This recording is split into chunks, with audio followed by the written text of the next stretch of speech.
Welcome back sa Go Organic. Masakit ba o makati ang lalamunan mo? Nahihirapan ka bang lumunok? Maaaring may sore throat ka. Ang pamamaga ng lalamunan ay hindi isang sakit. Isa lamang itong senyales ng iba pang sakit na nagdudulot nito.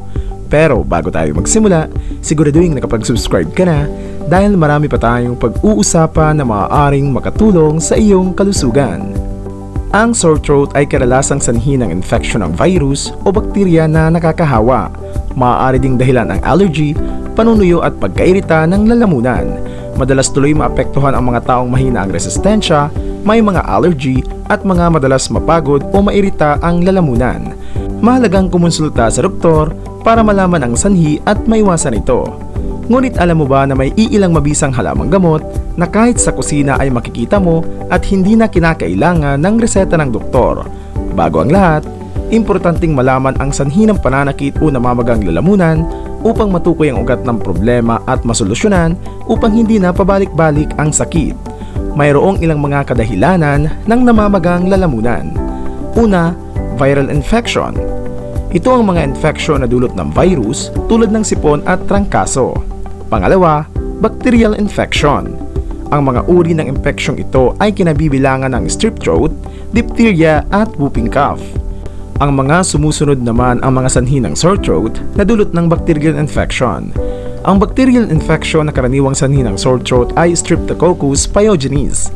Dapat mo ring bantayan ang iba pang mga sanhi nito gaya ng allergic reaction. Maaaring mangati ang iyong lalamunan kapag nakalunok ka ng alikabok o nakakain ka ng pagkain na nagdudulot ng allergies. Pangalawa, paninigarilyo. Kung mapapansin mo, ang mga taong naninigarilyo ay madalas ding umubo, ito ay dahil sa paulit-ulit na pangangati ng lalamunan. Pangatlo, panunuyo ng lalamunan. Dulot ng mainit na panahon o kaya paggising sa umaga. Pang-apat, sobrang pagsigaw at pagkanta o matagal na pagsasalita. Panglima, gastroesophageal reflux disease o GERD. Tinatawag din itong acidic kapag tumaas ang acid sa lalamunan na galing sa sikmura. Nang dahil sa pagkairita rito, maaaring magkaroon ng bukol sa lalamunan. Pang-anim, HIV infection. Ang fungal infection na tinatawag na oral thrush and cytomegalovirus ay karaniwang nangyayari sa mga tao na mahina ang katawan o immune system. Pampito, tumor. Ang mga cancerous tumor sa lalamunan ay nagdudulot ng sore throat. Ang iba pang sintomas ay pamamaos, hirap sa paghinga, tunog kapag humihinga, bukol sa leeg at dugo sa laway o plema. Ang pagsakit o paghapdi ng lalamunan kasama ng pamumula at pamamaga ng tonsil ay ang pangunahing mga sintomas na kasama ng makating lalamunan o sore throat. Magkakaiba ang mga makikita at mararamdamang indikasyon o sintomas ng makating lalamunan at ito ay naaayon sa pinagmula ng sanhi nito.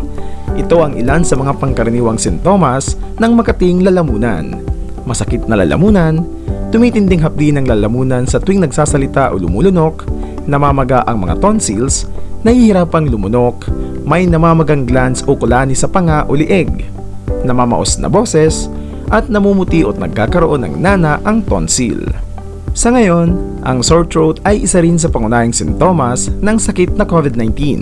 Kung may sore throat at nakakaranas ng mga sumusunod pang sintomas, mabuting ipaalam na agad sa iyong doktor. Pananakit ng ulo, pangangatog ng katawan, congestion ng panlasa o pangamoy, runny nose, diarrhea, lagnat at hirap sa paghinga. Ang gamot sa sore throat ay depende sa sanhi at sintomas nito. Kung ang sore throat ay dahil sa bacterial infection, doktor ang magbibigay ng gamot na dapat inumin. Kadalasan antibiotics ang nirereseta nito bilang panglunas. Ang gamot sa sore throat na inirekomenda ng mga medical experts ay depende pa rin sa sintomas ng sakit.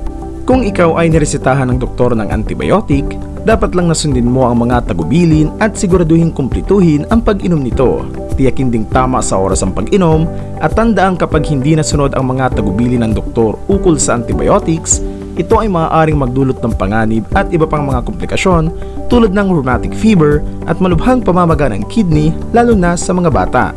Maliban sa mga antibiotics na maaaring ibigay ng doktor at mabibiling gamot sa sore throat over the counter, may mga halamang gamot na kahit sa kusina ay makikita mo at hindi na kinakailangan ng reseta ng doktor. Narito ang gamot sa sore throat sa natural na paraan. Number 1, Honey. Maaaring ihalo ang honey sa tsaa. Ito ay mabisang gamot sa sore throat, pati na rin sa ubo. Inumin ito sa gabi bago matulog. Number 2, tubig at asin. Ihalo ang kalahating kutsarang asin sa maligamgam na tubig at saka imumog ito. Ang tubig at asin na pangmumog ay pumapatay ng mga bakterya sa lalamunan na maaaring maging sanhi ng sore throat. Number 3, paminta. Ang paminta ay may menthol na tumatanggal ng mucus sa lalamunan. Mayroon itong antibiotic at tumutulong din itong pagalingin ang pamamaga na sanhi ng sore throat. Number 4, baking soda. Ang kaunting baking soda ay ihalo sa tubig at saka gawin itong pangmumog. Pumapatay din ito ng mga bakterya at fungi sa loob ng lalamunan. Number 5, apple cider vinegar. Mayroon itong antibiotic na nagpapagaling ng acidic at nagiging sanhi ng sore throat. Number 6, bawang. Ang bawang ay may allicin, isang mabisang antibiotic na nagpapagaling ng mga infection katulad ng sore throat. Number 7, luya. Pinapagaling ng luya ang iyong namamagang lalamunan dahil sa taglay nitong anti-inflammatory at antibacterial properties na nagpapatibay ng ating katawan laban sa mga germs. Ngunit ang pagkakaroon ng sore throat ay maaari mo ring maiwasan sa hinaharap. Gawin lamang ang mga sumusunod na ito. Maghugas ng mabuti ng iyong kamay at lalasan ang paghuhugas. Gawin ito tuwing bago kumain, pagkatapos magbanyo at pagkatapos umubo o bumahing. Huwag mag-ikisalo sa mga baso, pagkain at iba pang gamit sa pagkain. Gumamit ng tissue sa tuwing ikaw ay babahing o uubo at itapon ka agad ito sa basurahan. Mainam din kung gagamit ka ng panyo para takpan ang bibig sa tuwing uubuhin o babahing. Kung ikaw ay pupunta o nasa mataong lugar, gumamit ng surgical face mask. Kung wala kang mapaghuhugasan ng iyong mga kamay, siguraduhin palagi kang may gamit na alcohol-based sanitizer at umiwas muna sa pakikihalubilo sa mga taong may sakit. Tandaan mga ka-herbal na ang pinakamabuting gamot para sa makating lalamunan ay ang pagkakaroon ng proper hygiene, kaya panatilihing malinis lagi ang iyong katawan para na rin makaiwas ka sa iba't ibang sakit.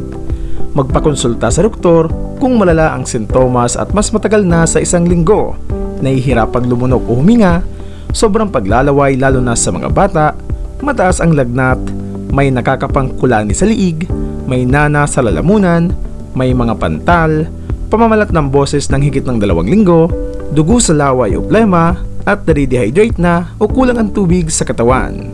Isulong po natin ang kahalagahan ng herbal at natural medicine. Ingatan po natin ang ating mga sarili.